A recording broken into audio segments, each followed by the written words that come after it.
இன்னைக்கு என்ன ஸ்பெஷல்? இன்னைக்கு சண்டே நம்ம வீட்டில் வந்து நல்ல உடம்புக்கு ஆரோக்கியமான தேங்காய் கருப்புளுந்தெல்லாம் போட்டு ஒரு பூண்டெல்லாம் போட்டு ஒரு சாப்பாடு நல்லா உடம்புக்கு நல்லது. அது இன்னைக்கு நம்ம வீட்டில் செஞ்சுருக்கோம். அப்புறம் புலாவ் சாப்பாடு, இதுவும் நல்லா இருக்கும், அருமையாக இருக்கும் இந்த சாப்பாடு. இதுக்கு தொட்டுக்கிறதுக்கு மட்டன் குழம்பு மாதிரி இருக்கும். நம்ம காளான் குழம்பு வச்சுருக்கோம். அதுக்கு 2 சாப்பாடுக்கு சாப்பிட்டா அருமையாக இருக்கும்.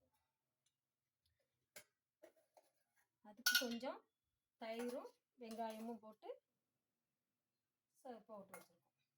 நல்லாயிருக்கும். இன்னைக்கு இதுதான் நம்ம வீட்டில் சண்டே ஸ்பெஷல்.